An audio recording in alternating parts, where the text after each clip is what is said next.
রাস্তার পাশে টং দোকান, সামনে পাতানো বেঞ্চ, কেটলিতে ফুটছে লিকার, আদা লেবুর রং চা কিংবা বেকারির বিস্কুট বা রুটি। চিরায়ত এই চিত্র গ্রাম কিংবা শহরের অলিগলিতে। সন্ধ্যা নামতেই চায়ের এই দোকানগুলো মুখরিত হয়ে ওঠে আড্ডায়। দেশ, রাজনীতি, খেলাধুলা, বিনোদন কিংবা বিশ্ব কিনেই এই আড্ডার বিষয়বস্তুতে। দর্শক, আজ আমরা এমন এক আড্ডায় অংশ নিব। দেশ এবং দেশের ভবিষ্যৎ নিয়ে কি ভাবছেন সাধারণ মানুষগুলো তা জানার চেষ্টা করব। কেমন আছেন আপনারা সবাই? কেমন বাংলাদেশ আসলে দেখতে চান? আমরা তো সৌন্দর্য বাংলাদেশ দেখতে চাই, কারণ এই দেশে সন্ত্রাস থাকবে না কিংবা কেউ চাঁদাবাজ থাকবে না, ঠিক আছে, আমাদের শান্তি শৃঙ্খলা থাকতে পারি এবং কি মাদকটাই বেশি ধরা গেছে এই দেশে, ঠিক আছে, সেটাতে আমরা দূরত্ব থাকি।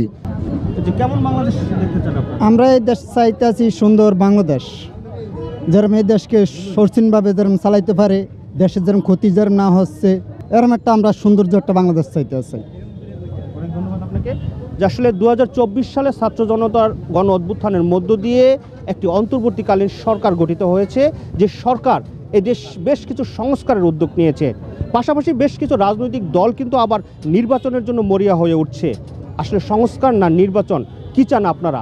আপনাদের কাছ থেকে জানতে চাই, কি চান আপনারা? নির্বাচন চাই, নির্বাচন। এই দেশের শান্তির জন্য এই সরকারের অধীনে নির্বাচন চাই। নির্বাচন করলেই সংস্কার, নির্বাচন ছাড়া তো সংস্কার হয় না দেশ। নির্বাচন নিয়ে তাদের ভাবনা কি, আর কেমন নির্বাচন দেখতে চান তারা, চলুন জেনে নেই। আমরা খুব সুষ্ঠু নির্বাচন চাচ্ছি, যেন সবাই যায়া ভোটগুলা তাদের সঠিক মতো ভোটগুলা দিতে পারে, কোনো হানাহানির জন্য না হয়। নির্বাচন চাই যে লেভেল ফিল থাকে, সকল দল যেন অংশগ্রহণ করে সুন্দরভাবে নির্বাচনটা হয়। সংস্কার বলতে আসলে কি বুঝেন খেটে খাওয়া এই মানুষগুলো? সত্যিকার অর্থে সংস্কার হওয়া উচিত কোথায়, চলুন জেনে নেই। জিনিসের অনেক মূল্য, এর দাম কমন চাই। সব জিনিসের দাম বেশি, দেশে চাঁদাবাজ বেশি, সন্ত্রাস বেশি, সব জায়গায় দুর্নীতি।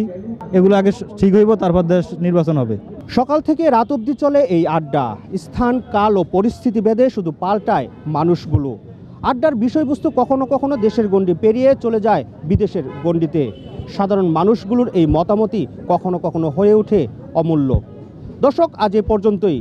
আগামী পর্বে আবারও দেখা হবে নতুন কোনো স্থানে, নতুন কোনো বিষয়বস্তু নিয়ে। তেজগাঁও 7 রাস্তা থেকে রাকিব হাসান, মাই টিভি, ঢাকা।